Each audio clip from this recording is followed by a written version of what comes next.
Air mata Erika Buana terus mengalir, dia menggigit bibirnya erat-erat untuk menahan agar air matanya tidak keluar, padahal dia tahu bahwa ini mungkin kerjaan Satria Buana, tapi dia tidak tahu bagaimana membuktikan dirinya.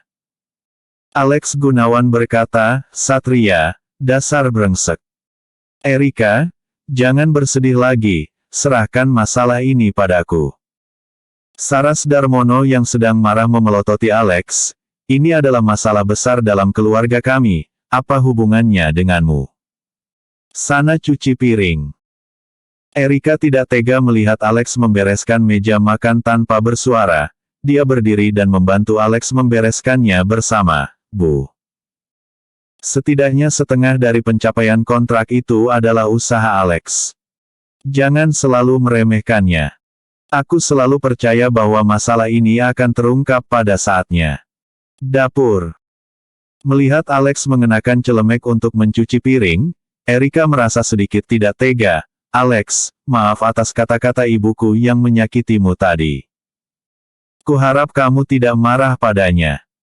Alex tersenyum tipis, "Erika, tidak apa-apa. Aku tidak marah."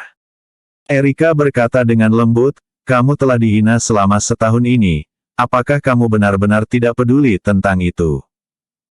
Alex menghentikan aktivitasnya dan memegang erat tangan istrinya, "Erika.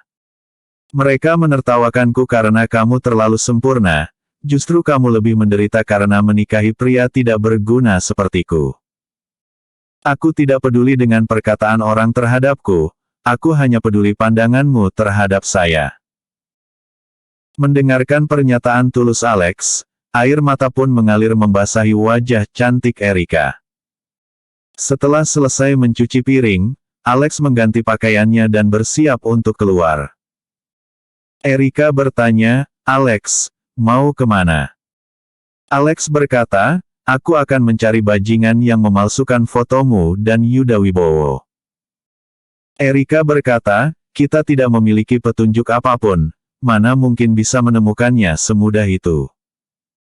Biarkan saja dulu, kita pikirkan lagi solusinya besok." Alex berkata, "Masalah ini harus selesai malam ini. Erika, kamu tunggu saja beritaku di rumah." Setelah selesai berbicara, Alex naik sepeda dan menghilang di langit malam. 10 menit kemudian, Andi Hartono menemui Alex dengan mengendarai Bugatti Chiron. Setelah mendengarkan ucapan Alex, Andi sangat marah, "Kak Alex. Kenapa harus repot-repot begini? Jika kamu tidak ingin turun tangan secara langsung, aku akan pergi mencari orang yang bernama Wibowo itu, hanya sebuah proyek rongsokan seperti itu, jika dia tidak mau memberikannya, aku akan menghancurkan keluarga Wibowo mereka." Alex berkata, "Masalah ini tidak ada hubungannya dengan Yuda. Ada seseorang di balik semua ini. Aku curiga ini perbuatan kakak Erika, Satria. Tapi sekarang aku tidak punya bukti. Aku memanggilmu ke sini untuk menemaniku mencari bukti." Andi bertanya, "Bagaimana caranya?" Alex berkata, "Aku bukan lagi bos gang beruang hitam. Tidak enak jika mengeluarkan perintah ke badan intelijen gang beruang hitam. Tapi kamu berbeda, kamu akan membantuku memberikan perintah ini. Segera gunakan semua koneksi untuk memeriksa rute perjalanan Satria Buana selama 2 hari terakhir." Andi berkata, "Baik." Jadi, Andi menggunakan kembali sistem intelijen terkuat gang beruang hitam.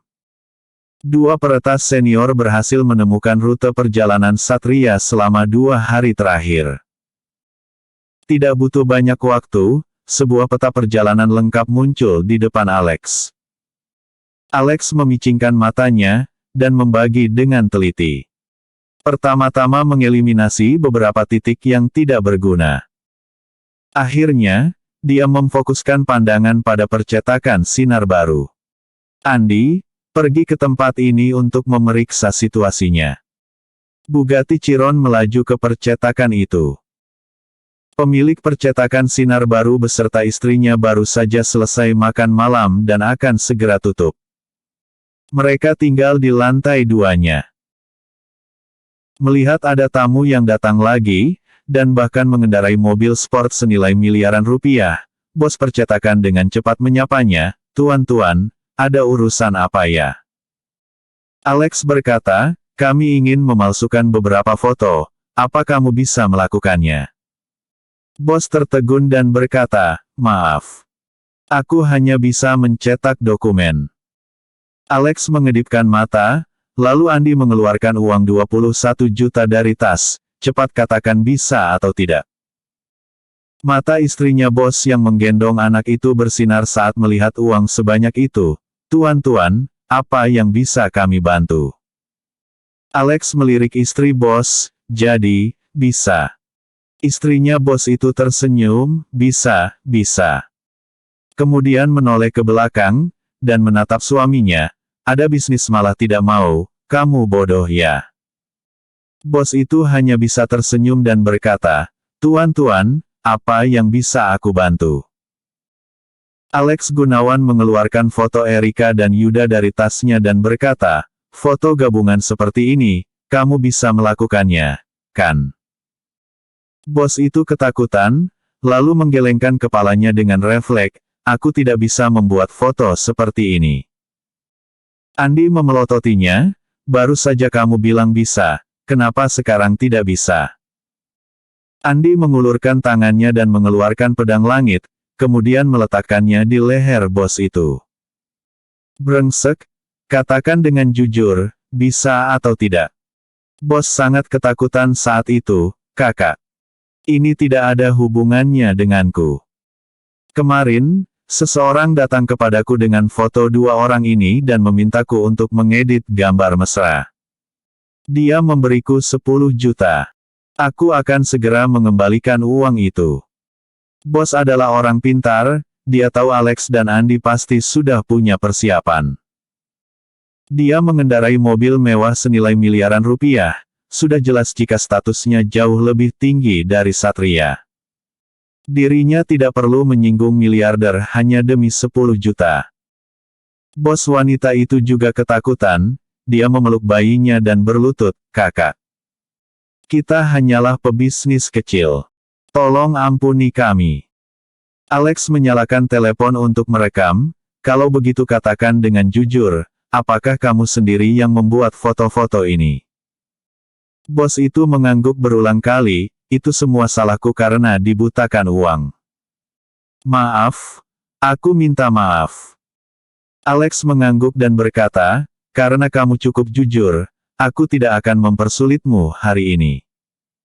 Tapi kamu harus memberitahuku, siapa yang menyuruhmu?" Bos berkata dengan jujur, "Satria Buana. Dia adalah salah satu teman sekelasku. Saat itu dia memberitahuku bahwa adiknya sedang berhubungan dengan pria ini, lalu memintaku untuk mengedit foto mereka." Setelah merekam semua yang diucapkan bos, Alex berkata, "Oke. Aku akan menepati ucapanku untuk melepaskanmu.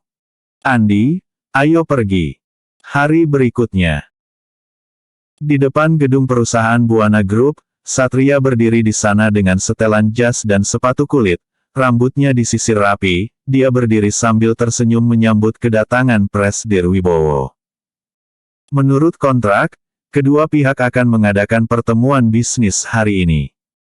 Apalagi, dia juga akan menggantikan Erika sebagai penanggung jawab proyek Teluk Indah.